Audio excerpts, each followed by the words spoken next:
Imana data ishobora byose, mu izina rya Yesu uri rubasha, nta kintu na kimwe cyakunanira. Turagushimiye kubwira iteraniro ryiza washimye ko tubamo kuri uyu munsi. Izina ryawe nirihabwe icyubahiro. Twemerere uyu mwanya mwiza ukurikiyeho wo kumva ijambo ryawe, turawusengeye kugira ngo uhagarikire nk'Imana, kandi iby'umumaro bimanuke mu ijuru biza muri twebwe, bikureho, bihaze, bitegeke, bineshe, bibinyunganizi, bibigisubizo cy'ubuzima bwacu bwa buri munsi. Kozi wagihaguruka, ubwiza bw'Imana nibumumanukire, kandi amagambo y'Imana amubemo, kugira ngo twebwe twese tukubone muri uyu mwanya. Urakoze, niko mbisabye nizeye mu izina rya Yesu, amen.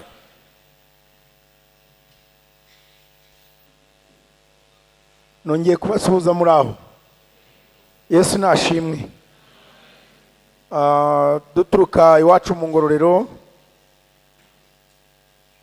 bari bazi ko turaza, baduhaye intashyo ngo tuzabasuhuze. Turagira ngo mwakire intashyo za bene so bahariya mu Ngororero, muzakire mu izina rya Yesu. Ndagira ngo nsengere ibyifuzo, negurira n'umwigisha uri inyuma, turebere hamwe ijambo ry'Imana, ubutumwa bwiza uko bwanditswe na Yohana. Abasanze namaze kwivuga, nitwa Nzakirishaka Gervais, ndi umushumba w'itoro rya Ngororero hariya mu rurembo rwa Rubavu mu ntara y'Iburengerazuba. Ubutumwa bwiza uko bwanditswe na Yohana ibice 21, umurongo waho ni uwa 25.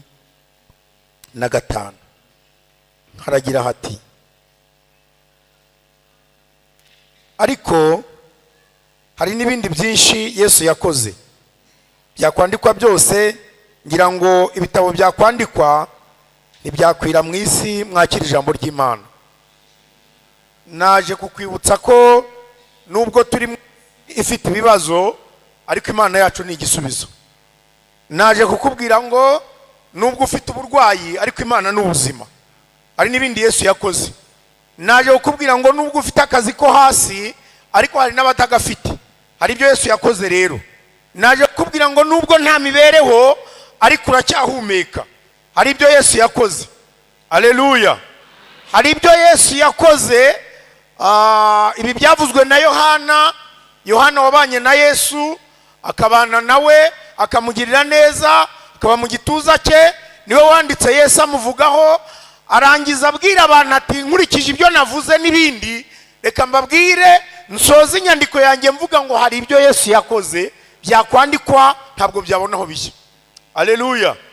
Kabeza, nubwo mumeze gutya, byavuye mu gusenga, byavuye kure. Ibyifuzo ndabizi murabifite, yenda byenda kunganya n'amaganya ya Yeremiya, ariko uko biri kose hari ibyo Yesu yakoze. Dufite urufatiro, hari ibyo Yesu yakoze. Haleluya. Jehovanisi, hari ibyo Yesu yagize ate yakoze. Hari ibyo Yesu yakoze kugira ngo twakire agakiza, hari ibyo Yesu yakoze. Hari ibyo yakoze kugira ngo tube turiho, hari ibyo Yesu yakoze. Umva mada, reka nkubwire, reba hano. Hari ibyo Yesu yakoze ngo ube wicaye muri ruriya rugo. Ntabwo ari wo mugore mwiza kuruta abandi, ntabwo ari wo uzi gufata neza abagabo abandi. Mu mugoroba bari akantu kanejeje k'abakecuru babyinnye bakora umunsi mukuru w'abadamu, bavuga uburyo ubwiza bw'umugabo. Rero mwakoherereje abantu bamwe baraseka, abandi barumirwa, ariko numvise akantu kanejeje. Umva mugabo, hari ibyo Yesu yakoze ngo uri umugabo ufite ubwanwa, ubu uhagaze hano uri umuntu, hari ibyo Yesu yagize ate yakoze. Uyu munsi dufite abantu baba barimo bivuga, umukobwa yabona amaze imyaka 25 ati byacitse, hari ibyo yakoze ngo ubu ukihumeka. Tunejejwe n'Imana kugabaje ab'Imana batubwiye bategereje Imana mu myaka 10, myaka ingahe bategereje urubyaro, hari ibyo Yesu yakoze. Nyamara nabo barutegereje ariko bafite abagabo. Hari n'abatabafite rero bategereza. Uyu munsi turamufite, ni umukozi w'Imana, bamwita pasiteri, ni umuvugabutumwa. Andusha imyaka, nyefite imyaka 58 ariko bafite 60. Hari n'umwe ariko aracyari umukobwa ategereje ibyiringiro. Avuga Imana nk'uwabanye nayo, nk'urirwanye nayo. Naza rero igihe azaza kukubwira ibyo wirguriramo, uhigima, urara mu mashyamba, unanirwe kurara mu nzu y'Imana. Simbyanze kurara mu mashyamba, ariko ibyo nibyo wigirisha. Yaba wajyaga hari Rusororo ngo urebe abahari batagishobora kwinyagambura, nibwo wabona iby'Imana yagize ite yakoze. Ni byiza ngo dusabe, hari ibyo dukwiye gusaba koko turakennye, hari ibyo Imana ikwiye kutwongerera, ariko kandi hari ibyo yagize ite yakoze. Ndabizi urabafite, barakuzengereje, uragira igisoro kikakwaka ijambo mu rugo kikakubwira ngo wambyariye iki, ariko kandi nubwo kiragucunaguza, ariko kandi hari icyo yakoze. Yatumye witwa iki? Umugabo. Yatumye witwa umugabo, ituma witwa umubyeyi kuko wabyaye, uri papa runaka. Ibyo wigira rero hamwe wamukuriraga iki yarari. Saba Imana kugira ngo werekane ko uri umugabo, nibyo ugomba gukora, abantu bakabona ubugabo bwawe. Hari ibyo Yesu yagize ate yakoze. Hari ibyo yakoze. Nubwo wirwa ugenda mu modoka, bashobora gusanga mu igaraje uri kurira ngo ibi nibi ngo byapfuye. Abanyamagare bari gukanika, imvura iri kubica, izuba rikabica, nawe uri kwiriza ngo nabuze ngo hepfo no haraguru. Nuko utabizi ngo urebe ingorane abanyonzi bafite, ubwo nibwo nawe wajya gushyiraho izawe, ariko Imana ije ikakubaza, wasanga ubuze ijambo ukamwara. Hari ibyo Yesu yagize ate kw'iyi ngoma ya Kagame haracyari abagendesha amaguru. Rero nawe uri umunyemoto ugasanga uri guta igihe ngo sinabonetse, ngo mfite keredi, umfasha. Wagiye gutunga amafaranga y'abandi, abandi uri kubacuruza ukunguka. Igihe cyo guterana bakaza mu nzu y'Imana, nawe ngo uri muri business. Oya ba muri business. Hari abo bishoboka, abo yazagiye zirika munsi y'umuhanda zikabaca amaguru n'amaboko, ariko uyu munsi uracyahumeka. Hari ibyo Yesu yagize ate yakoze. Haleluya. Nabona bambaye neza, nabona ababyeyi, abayobozi bakomeye bicaje ku ntebe z'ibyubahiro, ariko kugira ngo mwicara, hari nyiri cyubahiro wagutunze inkoni, arakubwira ngo ngwino ujya aho nzakwereka, nzaguhindura ubwoko bukomeye, nzakwifuriza umugisha, nzavuma uzakuvuma. Imana yaduhagaze, iduha agaciro, abo yahaye agaciro muyikomera amashyi. Haleluya.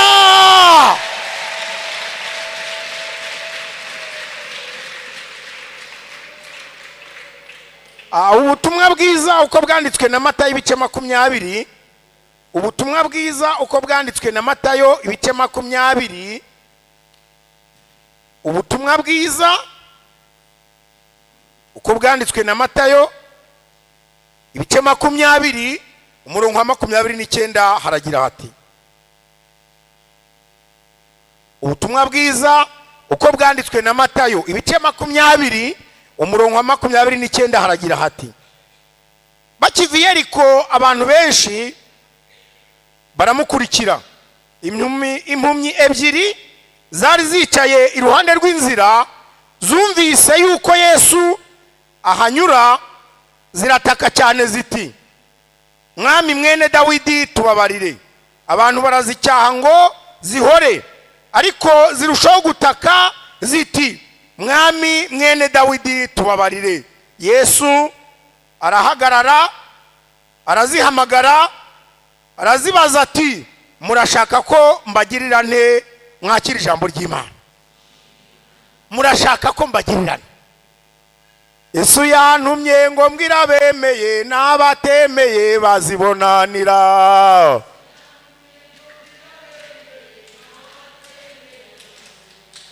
Oh Yesu yantumye ngo mbwira bemeye naho abatemera bazibonanira.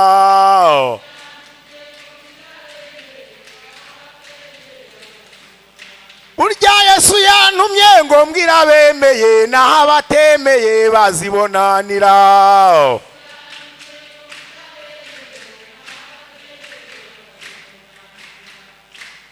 Ngo Yesu anyura ahantu ari mu murimo we, ngo impumyi zigiye kumva zumva Yesu agiye kuhanyura, ngo ziratangira zirataka ziti Yesu mwene Dawidi tubabarire, tugirire impuhwe, turengere. Zari zarumvise amakuru. Ikintu cya mbere ni amakuru.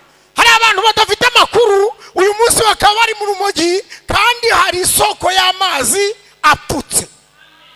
Hari abantu batazi amakuru. Nimubwire abantu iby'ubuzima, nimubwire abantu iby'ubugingo, mubabwire ahantu hari firingi hambere ni mu Mana. Oh, kera nyiri muri korali hari akaririmbo nagira ngo ku mu Mana ni heza, yewe mu Mana ni heza, burya mu Mana ni heza, yewe mu Mana ni heza, akiza ibibazo mu Mana ni heza, atanga urubyaro mu Mana ni heza, akiza imibabaro mu Mana ni heza, atanga imigisha mu Mana ni heza, yewe mu Mana we, burya mu Mana we. Impumyi zamenye amakuru. Hari abantu badafite amakuru y'ibi bintu, ngo ziyamenye zirataka ziti tubabarire, tugirire impuhwe. Abantu barazicyaha. Dufite abantu bari kubuza abandi. Imana ishimwe kwinjira. Oya, mukingura imiryango abantu binjire, mukingura imiryango abantu binjire, bajye mu murimo w'Imana, mureke abantu baze. Na Yesu yaravuze ngo yemwe abarushye n'abaremerewe nimuze musange ndabaruhura. Ushobora kuba ufite ibibazo, Yesu arabwira ati murashaka ko mbagirira nte? Nanjye ndakubaza ngo urashaka ko Yesu akugirira ate?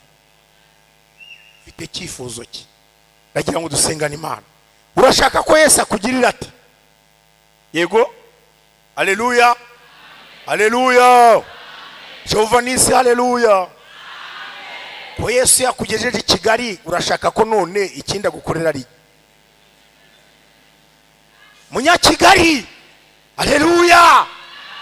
Ko wibwiraga ko ubuzima buri Kigali, ko wabonye ab'Imana yakomeje gutuza iyo mu ngororero, mbese nabo kurabona ari abantu ko buzuye umwuka wera harimo n'abahanuzi, none wowe urashaka ko akugira? Kurambiwe i Kigali uzashobora muri Amerika.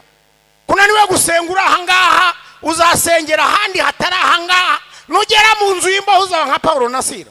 Reka nkubaze, ibyo wibwira ko wasize kawunga n'umuceri none ngo bikaba bikurambiye, ngo urashaka kujya kuruhukira ku Kivu, ko wananiwe no kugera kuri Nyabarongo, mbese bizagenda bite igihe uzaba umaze kugera ahari nkaho Paulo na Sila bari bari?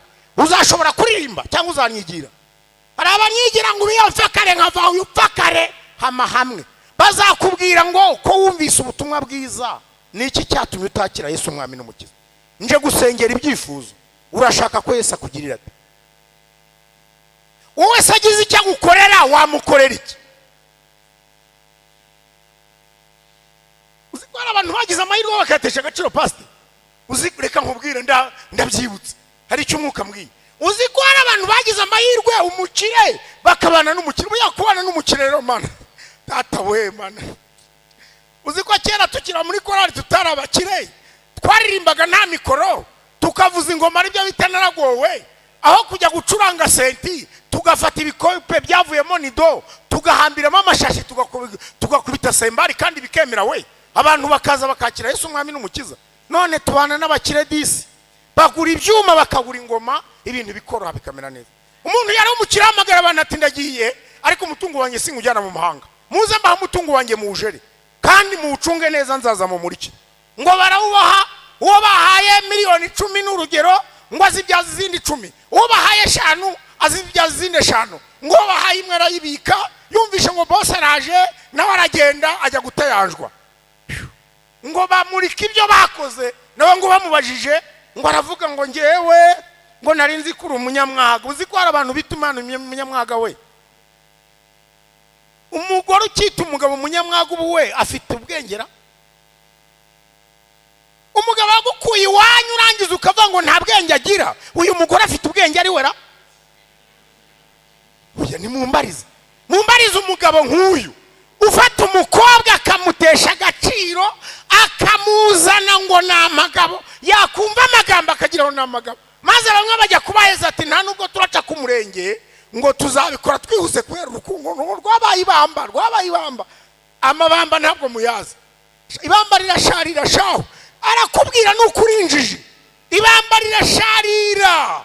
Iwacu amabamba ndayazi, ni inzuzi zeraga ibicuma twanyweragamo kera. Ibamba niyo banditekaga, batetse ibihaza bakibesha bagashyiramo ibamba, ryarashariraga. Naye bakubwira ngo ni ibamba ugakuka, umukobwa agakuka akarara kuri fone, repetisiyo akayisiba, yewe akagutesha umurongo, akagukurana akakujyana Inyamata, ukabesha ngo wagiye ngo uri Kacyiru kandi uri Remera. Abantu b'Imana, Imana none urashaka ko Yesu akugirira ati? Reka dusenge. Ni icyifuzo ki? Ni icyumva Imana yakora? Ni icyumva Imana yakora? Murifuza ko Kabeza Imana ibagirira ite? Muri korari murifuza ko Imana ibagirira ite? Iwawe urifuza ko Imana ikugirira ite? Nibyo koko ibibazo birahari, ariko impumyi zitatse Yesu aravuga ati nimuzireke zize zinsange. Kandi rero murashaka ko mbagirirane. Yesu natwe aduhaye uburenganzira. Haleluya. Mbega amahirwe yo guhabwa uburenganzira bwo gusaba Yesu icyo dushaka. Kandi yaravuze ngo musabe muzahabwa. Urashaka ko nkugirirane? Birashoboka kuba uri mideni rikuzengereje, ukicara abantu bakubona bakakubona inyuma, ariko imbere byararangiye. Birashoboka kuba warabuze uko wakwagurirwa imbago. Birashoboka kuba uturanye na ba Penina batandukanye, bakuvuga, bakwima. Hari abantu badashaka kuzamuka mu ntera, bazamura abandi bakakureka. Wowe izakuzamura, kandi nikuzamura uwakwimye kuzamuka azamanuka, uzagenda hejuru ye kuko atigeze yiteganyiriza. Rambura ikiganza cyawe dusenga Imana. Wewe wumva ko hari Imana yagukorera, wewe wumva Imana iguhaye amahirwe ngo utange icyifuzo cyawe. Imana iduhaye amahirwe yo gutanga ibyifuzo. Nawe ufite icyifuzo twasengera, ndakubwiye ngo hari n'ibindi Yesu yakoze. Ibyo byawe ntabwo ari byo binaniranye, hari n'ibindi Yesu yakoze. Hari ibyo yakoze bitandukanye, yewe ibyawe ntabwo binaniranye. Rambura ikiganza cyawe dusenga Imana, dusengera ibyifuzo, ndetse n'umukozi w'Imana tumutumire yigire hino, dufatanye tumusengera Imana, umwigisha baduhaye, ariko kandi dusengera n'ibyifuzo nk'uko umuyobozi yatubwiye. Imana y'amahoro nibahe umugisha mu izina rya Yesu.